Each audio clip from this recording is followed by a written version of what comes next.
اپنی چیز اپنی ہی ہوتی ہے، یہ بات سمجھنے میں مجھے کافی ٹائم لگا۔ پہلے ہم شاید اتنے میچور بھی نہیں تھے، اسی لیے ہم ایسی باتوں کو نہ ہم نے سوچا اور نہ کبھی سمجھنے کی کوشش کی، اور اب جب ہماری پریکٹیکل لائف سٹارٹ ہوئی ہے تو ہر بات سمجھ میں آنے لگی۔ شاید اسی کو میچورٹی کہتے ہیں۔ یہ کہنا بالکل بھی غلط نہیں ہوگا کہ وقت گزرنے کے ساتھ ساتھ انسان کی میچورٹی بھی بڑھتی ہے۔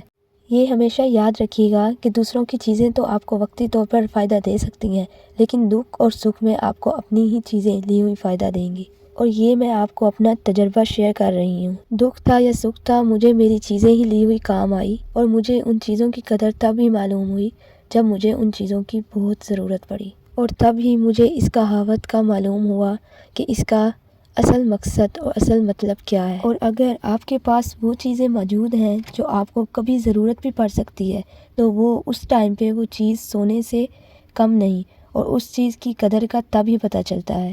گھر کی ہی مثال لے لیں، جیسا کہ ہم اناج اور پانی کا ذخیرہ کرتے ہیں تو ہمارا خاندان بھوک اور پیاس سے محفوظ رہتا ہے۔ اسی طرح اگر ہم دوائیاں لے کر رکھتے ہیں تو ہمارے خاندان میں کوئی بھی بیمار نہیں ہوتا اور بیماری سے محفوظ ہو جاتا ہے۔